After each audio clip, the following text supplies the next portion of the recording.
I'm Scott L. Miller. This is my life living in Leon, Nicaragua. Tonight we're doing a live stream because I didn't have a lot of free time. And we're going to be talking about the cost of living comparison between China and the United States, because this comes up a fair amount. People are looking for cost of living. It's a big thing with people who are moving abroad, who are looking at becoming expats or so forth. So this came up recently in a reel that I saw from a Chinese economic commentator that I like to follow, and he has some really interesting stuff. And he recently was in Mexico and Peru and made the comment on his show that he's really surprised by just how much more expensive it was living in Latin America than in China, especially considering that much of Latin America actually has lower income than China has. And so that China is less expensive and making more money on a large scale is not what you might expect. And I think that this is actually more obvious than it may seem. If you're Chinese, it may be like, oh, who would have thought about that? And that's reasonable. But I think if you're from Latin America especially, we have a tendency to have quite a handle on this. We kind of understand what's going on and why that may be the case.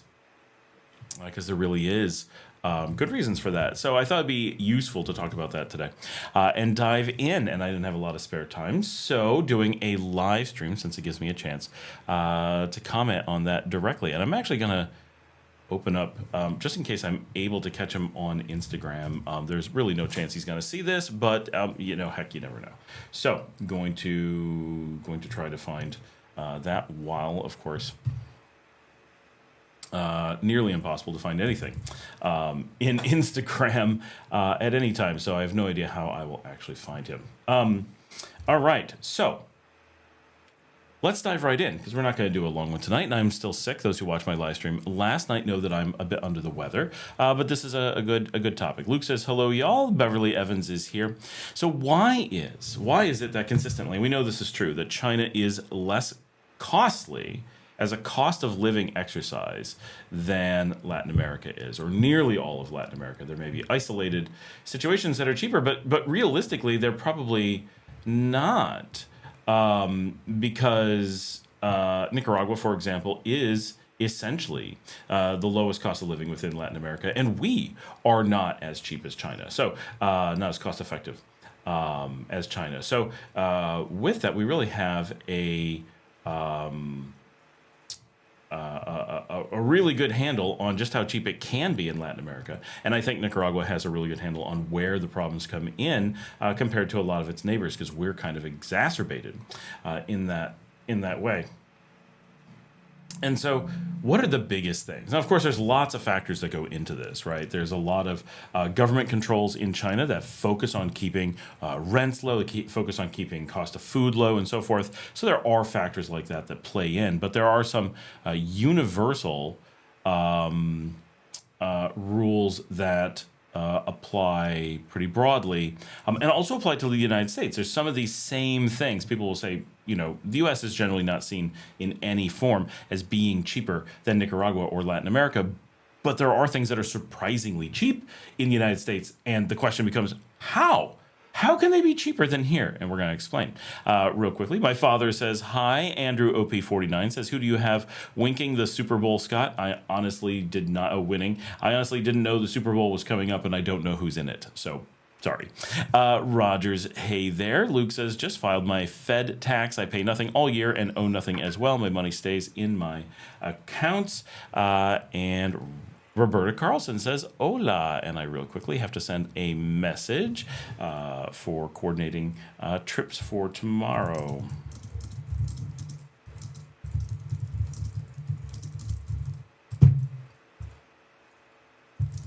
Okay. So what is the biggest... Roberta says, saw a Chinese factory that is selling 3-wheel motorcycle made with robots next to humans. One of the biggest factors, and by far, it must be the biggest factor, and we see this in everyday life, right? When you go to China, when you look at people who are living in China, when you follow commentaries in China and so forth, something that you get really consistently, which is really interesting or very different, really shocking to those of us who live in Latin America, is that nearly everything that they are using, purchasing, whatever, is all being created in China. All of it. Not some of it, not most of it, but essentially all of it. There is the rare occasion of something else, but generally there is just everything coming from China. And that gives a completely different world, right? Completely different thing. That there are no tariffs. There are very little logistics cost when a factory is producing something and there is nearly 1 billion potential customers just right outside their door. It's much easier to manufacture stuff at scale, keep costs very low, automate things, and get things out to people. And this could be anything, right? It could be you're opening a restaurant. It's going to be busy. It has the potential to be busy. You're going to manufacture cars. You have so many potential buyers. You're going to, you still have to know your market. You still have to make something that's good, and you have stiff competition. So it drives prices down. People can't just make a product and raise the price and be like, we're the only one. Someone will come along and make it as well. So they have a certain general advantage over the United States, for example, where the United States has deep monopoly protections to make sure that companies with deep pockets are able to maintain market share regardless of competition. So that's one thing that hurts the U.S. compared to China, because the U.S. also could manufacture many things within the U.S., but the U.S. does not, right? The U.S. has much lower automation rates. The U.S. has a lot higher labor rates. The United States has much higher logistics rates and so forth. But importantly, it doesn't have the freedom of competition in the way that most of the world does. And so it suffers in many cases, sorry, I have this terrible cough, from higher costs than you would expect otherwise, because it does have such a large market. Sure, only about 1/4 the size of China's internal market, but it does have this massive market without any real barriers. But the individual states do create a quagmire of taxation and a quagmire of logistics that, while not nearly as bad as moving between countries, is not nearly the same as having a unified country that sees itself as a single cooperative economic zone. You actually, in many ways, get better situations in Europe or China or India than you may get in the United States. But those monopoly protections to ensure that large companies are able to stay large companies regardless of their performance is something that's pretty unique to the U.S. There's some amount of that in Europe. And those things definitely keep low prices from getting to consumers. But without that, in China, you have this more open free market system where you're able to drive those prices down. But far more importantly, you have local manufacturing and local food production and local packaging and local logistics handling nearly every aspect of life, from design of a product to putting it into someone's hands, all happens within a very small zone, and most importantly, without any barriers, or very, very few barriers to moving things around. So the actual physical cost of, let's say you want to buy a new sink, it's going to be manufactured not very far away, and it's going to get to you, and they're manufacturing it at a very high volume, so they're able to keep those prices very low. Here in Nicaragua, it's shocking to see that in China. Not shocking like we can't believe it's happening, just, oh, we never think about that. Because here, when we go to buy a sink, we have to ship it from China. Not only do we have to go and figure out how to buy it from China, that's hard enough. We have a lot of just mental overhead, research overhead, lack of direct information, difficulty penetrating the market, linguistic barriers. But once we get it, it has to be put onto a ship. So the product is generally being shipped to one of the farthest possible spots within the country, right, to a coastal city, and then being put onto a boat. It then has to wait time is money, until it gets to Nicaragua. We have to pay for all the fuel and the people, the longshoremen and the captain of the ship and all that for it to arrive in Nicaragua. We have to pay for it to be offloaded from the ship, taken into Managua, into a warehouse, unpacked, and then shipped around the country. We have easily as much physical logistics inside Nicaragua as you would have within all of China. So we're easily doubling that piece, and the overseas shipping is I don't know, maybe 5 times as much. So in total, we may be looking at 7 or 10 times the logistics cost, plus big delays, plus all these barriers, compared to just getting things in China. Now, in Nicaragua, we have generally tariff-free trade with China, but what about other parts of Latin America where they're having to buy from places where they don't have tariff-free or aduana-free or whatever processes? Then those prices go up again. And of course, even when things are tariff-free, we still have the aduana process to go through. That's a lot of people, a lot of time. Things get opened up, looked at, and so forth. So all that adds up. And so the same purchase in most cases, when we look around our homes in Nicaragua and say, okay, of all the things we have to buy, essentially all of them are imported. Maybe from other parts of Central America, hopefully some parts of at least Latin America, but a very good chance they're coming in from Asia, sometimes the United States, and once in a while Europe. And that means that in all those cases, we have so much more overhead per item than we would get in China. And that's why when we look at real estate, our prices are very in line with China, probably lower. When we're looking at constructing a house, the prices are very much in line. Now, they tend to have bigger equipment, more automation, and so even with higher wages, they're generally able to build faster and do more work with less, and so they're able to keep those prices very competitive with us, but those are areas where we're able to keep those things very low. We're able to keep our food costs pretty good, but they're certainly not as cheap as China. And as an example, here in Nicaragua, most of our fishing, for example, is done with small trawlers very close to shore. Whereas if you look out at night and see the big twinkling lights way out at sea, those are the giant Chinese fishing ships that are shipping themselves all the way over here, sailing all the way over here to do fishing off the shore. Here, they have so much volume and such big ships that they're actually able to get fish as cheaply or more cheaply than we are in our own waters, or essentially our own waters. And they're doing this all over the world. So they're able to keep their food costs down, whether they're producing at home or getting low cost brought in from other places. And when they do have to do much higher cost bringing in from somewhere else, we find that they're able to do it quite effectively, and so the cost is higher, right? We just said about the cost of shipping things here, yes, in reverse, but when there's a shortage, when they need to, for example, ship in shrimp from Nicaragua, they're bringing in boat after boat after boat of large-scale farmed shrimp from here, and bringing it in at massive quantity. When we're shipping from China to here, typically we're doing onesie, twosie in most cases. Some cases we get container loads, but we're doing much lower volume. Our market here is just small, but if we're shipping to China, we're able to ship entire container ships full of food, and they're able to consume it. They're not going to buy just 1 or 2 containers. They will buy the entire ship all at once. These things do a tremendous amount to keep the cost of living in China low, because their government is not taking all those opportunities and consuming it. They're not using that to move money into the government. They're using it to keep the cost of living reasonable, or just letting the market take care of itself. They're able to protect against many of those things that become predatory in other markets. They're doing some of the same things we do here, where Nicaragua does not allow predatory internet access, for example, right? Our internet access here remains basically super affordable throughout the entire country.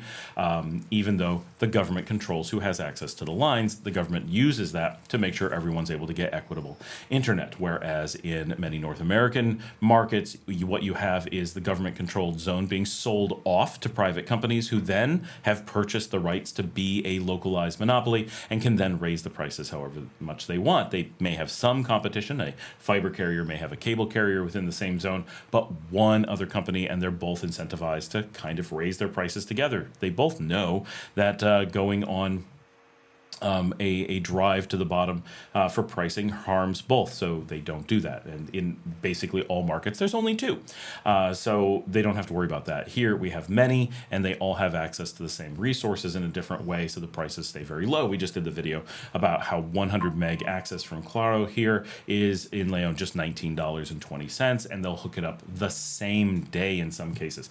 So these are big differences. right, in how things are approached. And now all of Latin America, we have a large market. We're not as large as China across all of Latin America, but we are quite large, about twice the size of the United States as a market goes. If Latin America was to unify into a single market, we would still be at a pretty big disadvantage to China for a number of reasons. And let's talk about that. Let's say that Argentina and Mexico and everyone in between becomes a single market. That would do wonders for Latin America. Our cost of living would plummet, our quality of life would increase, our ability to travel would go through the roof. Amazing things would happen. But we have to look at a couple factors. One is simply the full number of people. China has 50% more people than all of Latin America combined, and we're including Brazil in that number, of course. So they simply have a larger market that gives them some advantage, but it's not enough to completely change things, but it is real. They're also mostly shaped like a circle. I know China's not really a circle, but it's way closer to a circle than what Latin America is. Latin America is strung out in very difficult ways. The northwestern parts of Mexico and the southern parts of Argentina and Chile are ridiculously far from each other, and even within those countries, getting to some of those zones is quite difficult. China also has essentially all of its population on the eastern half, whereas in Latin America, it is spread out all over with huge numbers in the northern portion of the southern cone, but sometimes on both sides of the Andes. We have big populations on the northern coast of South America. We have some big ones on the west coast, like Lima in Peru and so forth. Some are up in the mountains, some are down by the coast. Mexico has a massive population very far north, and then we have the relatively sparsely populated Central American countries in between, separating things so that we don't have China basically takes a landmass of much smaller than Latin America and compresses all the people into a zone where getting from the farthest point to the farthest point of the heavily populated zone doesn't take that much time. Certainly, it's a large country, but it isn't taking anywhere near the same amount of time of moving between, say, Tijuana or one of the northern cities in Mexico down to Cordoba or Buenos Aires or Mendoza in Argentina, or even to Santiago or such in Chile. The distances are maybe double. We also have the problem of the Darien Gap. Now, in theory, we could address that in some way, but there are reasons why we don't. But that also makes it very difficult. And we have the Andes in the way. Driving from Mexico to Buenos Aires, even if you don't have the Darien Gap to consider, you still have mountains that are very difficult to cross, whereas China has nearly all of its people on the same side of its mountains and desert and those things. So they really do have massive logistical advantage, both because of their geography and because of their population, on top of their single political entity, which makes it very, very simple.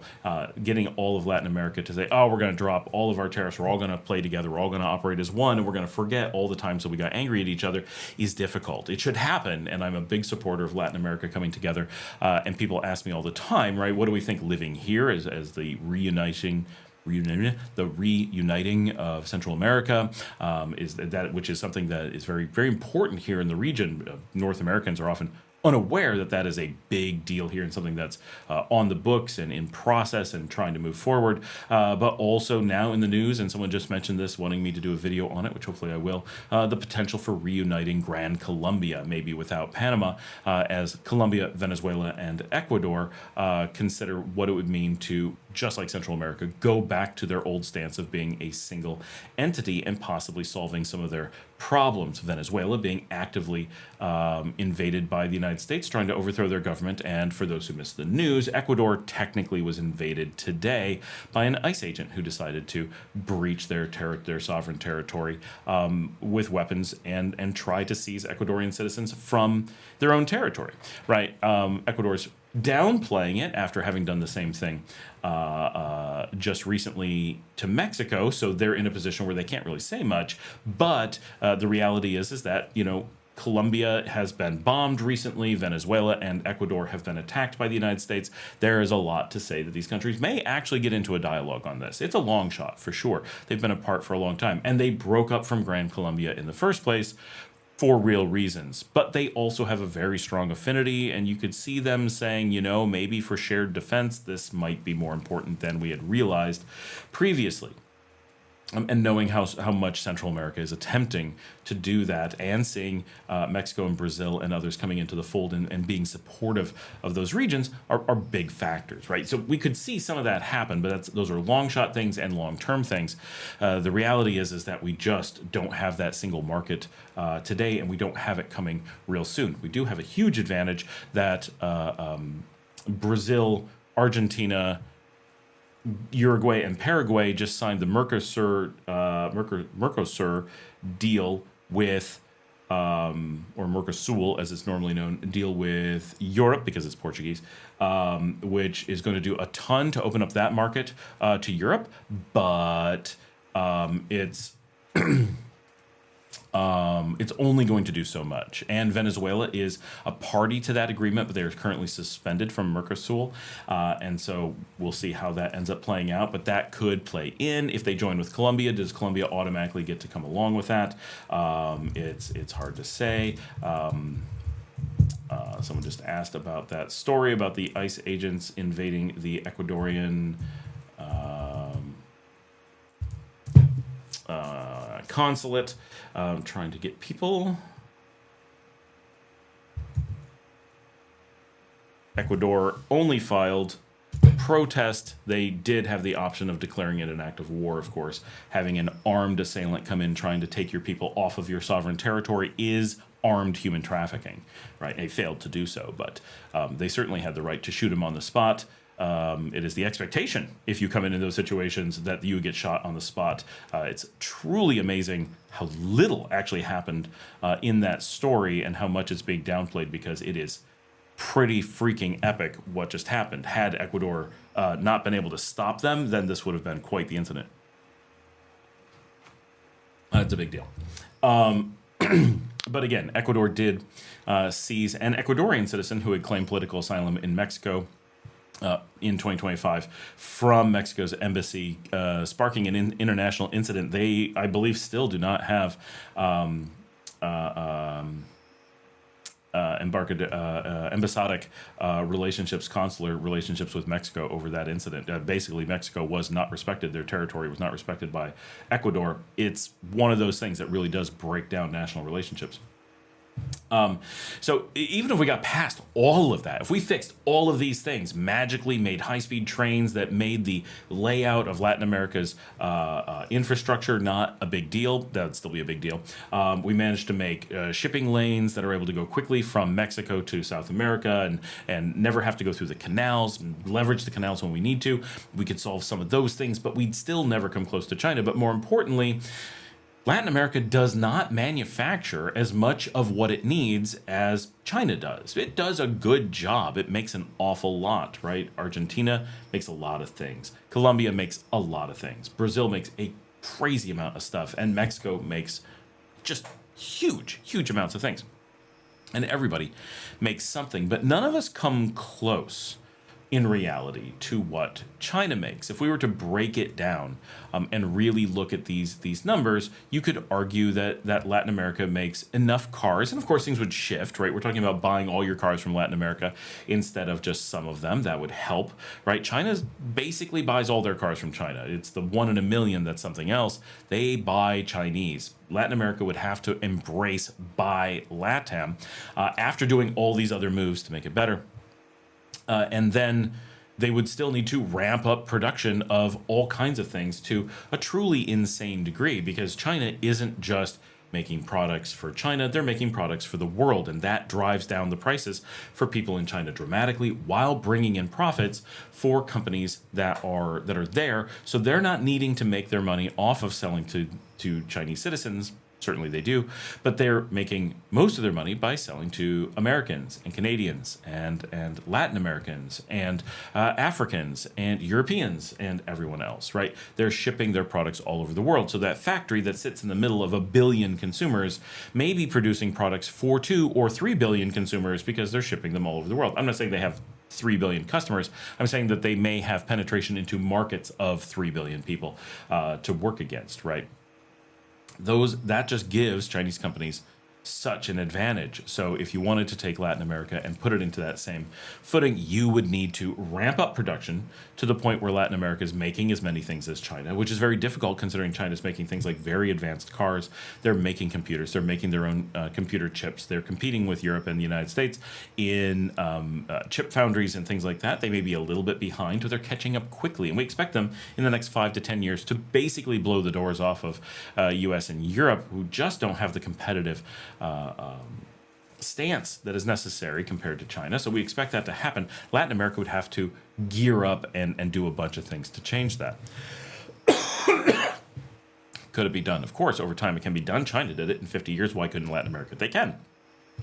But those are things they would have to do. They would have to become a region that is providing services to the rest of the world. Now, they do have some big advantages. Instead of becoming a manufacturing power, they could let China maintain that for most things, ramp up services, right? Latin America is ideally suited for providing technology services and customer service services and other remote human and hybrid human technology services to North America, to much of Europe, and so forth. They're in such a good position because of cultural affinity, linguistic affinity, time zone alignment, and so forth. Eastern Brazil lines up with Western Europe without too much of a problem. Lisbon and Salvador are really not that far apart, Mexico and the Western United States, just an hour or two difference most of the time. They really are able to service large areas with pretty little necessary flexibility. So Latin America could become a global service provider in a way that China is not, right? China does some of this, and of course, being such a big country, they do a lot of this, but they only do a lot because they're so large. As a percentage, it's very small. Here in Nicaragua, we're seeing this become a very big thing, and we could see this grow other places. Bolivia, for example, tends to provide a lot of resources to China. China is using them in that way, and Bolivia uses China in the opposite. So Bolivia buys tons and tons of Chinese cars, furniture, home fixtures, and like sinks and toilets and all those kinds of things. The things you don't really think that much about, but they're important purchases for a market. They're buying those things from China almost exclusively. Maybe not almost exclusively, but 75% of the market or so. Noticeable when you're in the country that it's what you see everywhere. Products you may not have ever seen in the United States. And then China is buying large-scale human services and tech services out of Bolivia and shipping them virtually to China. It's a very symbiotic relationship. It works out pretty perfectly. This is something that Nicaragua does with the United States. Traditionally, buys lots of things from the United States, provides lots of services to the United States. We're seeing that shift, and now it's buying much more from China. Hold on, my vet just showed up.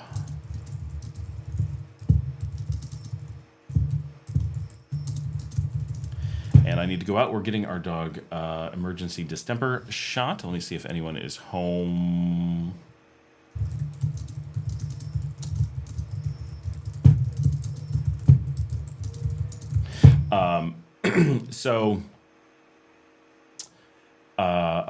There is a possibility, right? There is a way for Latin America to complement what China does, to complement what Southeast Asia does, and do so in a win-win situation where they're both growing, they're both improving. And I see this as a big future, but we have to focus harder on bringing our own products around the region. We have to overcome some of those things, and we're always going to be at some amount of a disadvantage compared to China, simply because of our geography and so forth. So that is my take on why China is, why you would expect it to be, and why it's going to remain for the foreseeable future one of the lowest cost places to live in the world, why they're able to have high income rates while still maintaining an extremely low cost of living. It's just an advantage of scale. We know that businesses do better when they get big scale. Sometimes they're unstoppable from scale, and China has that going on, and their ability to keep that scale from falling apart for at least the amount of time they've done it so far is truly phenomenal. But they have a long cultural history that gives them some advantages there. Other regions that have been colonized struggle to overcome the damage done by colonization. So that's going to take more time for Latin America for sure. But can they get there? I think they could. Can we convince Latin Americans that that is what they want to do? That is the big question. But that is my explanation. I hope that that was useful, gives you some insight into why things are the way they are, what we could potentially do to try to make things better. And as always, hit that thumbs up, like and subscribe, share on social media, tell someone about the show. If you'd like to support the work that we do here, you can buy me a coffee at buymeacoffee.com/Scott Allen Miller. Comes directly to me. It's like Patreon, helps support the show. I really appreciate all of you who jump on for the live stream, all of you who are here hanging out, all the support that you guys give the show. And as always, I will see all of you